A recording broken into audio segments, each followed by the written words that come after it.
Can you kind of talk a little bit about what your experience with the national team specifically has been, and what a good experience that has been for you? Man, I love the national team. For a long time, the Switzerland national team did not get a good rep. Uh, it was something when I was growing up, like in my teenage years, they almost had to chase after players for them to come and play in the summertime. But since the summer of 2019, which was the summer where Clint came back, me and Clint came back, and we've played and we qualified for the European qualifiers. We gave a different a different image of the national team. Yeah, and a lot of people start to get more interested about the Swiss national team here in Switzerland. And for us, the players, the local players playing in that team, is good for us because every time we're going to play European competition, we're playing against guys who, as I mentioned, play in the EuroLeague, play in the Euro Cup, play in the Basketball Champions League. So you as a player, like I said, I've said it a few times during that interview, this is a measuring stick. Every single time I go on the court and I see a guy playing my position that I'm going to match up with, and I know he's playing in the top league or whatever, top club in Europe, like my eyes just go like this. I'm like, all right, bullseye, you got a target on you. Because I'm trying to go at you. I'm trying to show whoever's watching, well, this guy's playing at that level. Who's this guy? Why we ain't heard about this Nzege guy? Like, what's the story? Like, how can we get him? So me, the national team, I love it for that. I love him. I love it as well because, not everybody got a chance to play for their country. If you're an American player, you're never going to play for Team USA unless you play in the NBA, or if you play in a European country and they give you a passport. You see it with a lot of players. They go play, in random places and they get, Georgian passport or Yep. Belarus passport, whatnot. But I think those guys like it as well because it gives them a different experience.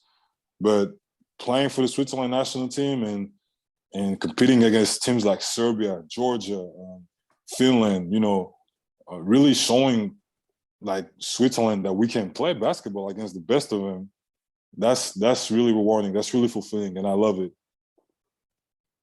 Definitely. We've actually talked to several people that have done that. One that really comes to mind is one of our friends from the pod, Jordan Watson. He's from Michigan, has represented Romania, played a lot in Romania, but also represented Romania. One of our first guests, I think we alluded to it before, Tony Skin.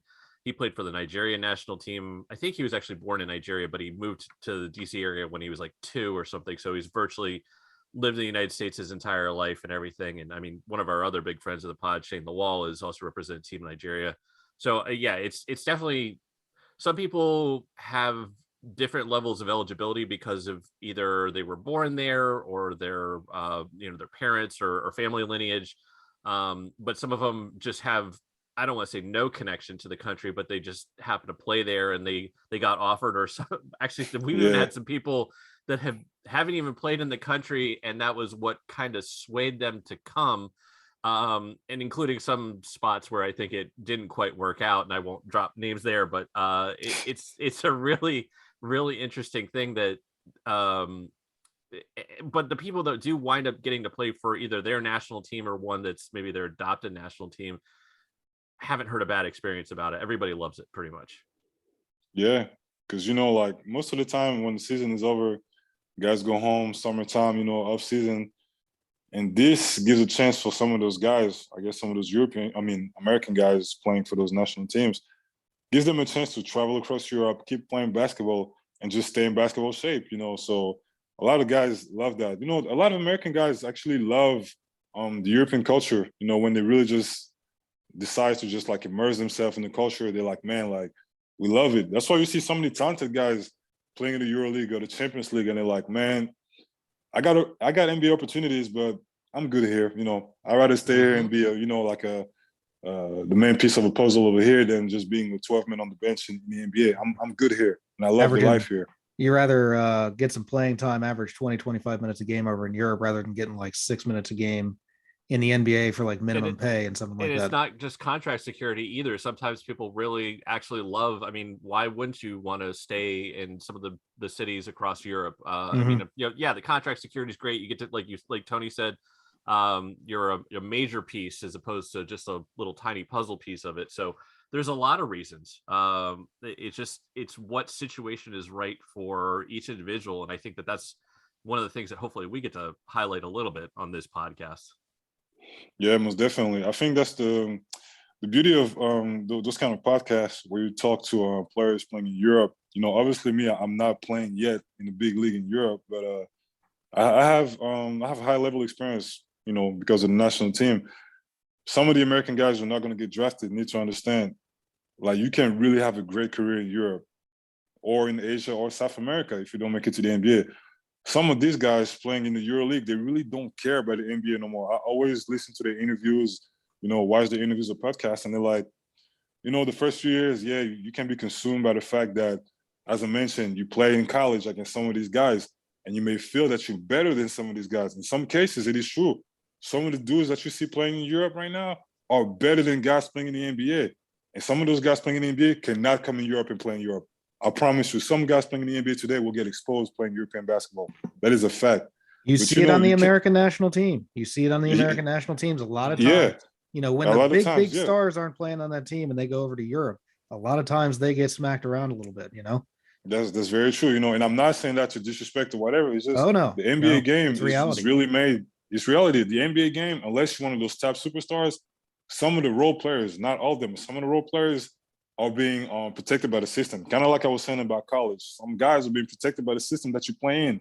And when you come to Europe and you really have to play basketball, IQ, you know, use your IQ, learn how to play the real game of basketball.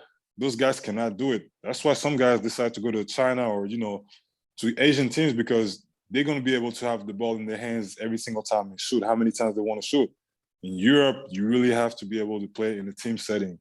So you see some of those guys, like I said, some of those guys playing here in Europe in the top leagues, they made a great living for themselves, and they're legend. Like, they really revered like gods in Europe. Like Mike James, like Mike James really just break through at the best time, because I remember early on when he was in Baskonia, a lot of guys didn't know about him. But me being European and watching a lot of EuroLeague, I remember seeing him and Darius Adams, who's playing, I think he's playing the G League now, or he's still playing in China. I can't remember. But him and Darius Adams were playing for Baskonia, and I was like, yo, who are these guys? Like, they were just destroying everybody. And especially Mike James, just the way he was doing it, I was like, yo, like, who is this guy? And fast forward a few years later, when he played for Panathinaikos, everybody started to catch wind of it because, you know, social media as well started to get bigger in terms of basketball. And guys were like, yo, this guy, Mike James. And, you know, he said it himself, well, I know I'm good enough to play in the NBA. I came in the NBA, his first go-around, I think, in Phoenix, and it was like, I didn't enjoy it as much as I thought I did. So I just decided to go back to Europe where guys actually play hard every night. I was shocked to hear that, but I just let you know how good the guy is and, you know, how great of a career you can have outside of the NBA. So, yeah, for the guys not going to the league, or guys who think that, you know, the NBA is the end-all be-all, man, you can really have a big time career and be a great basketball player outside of the NBA.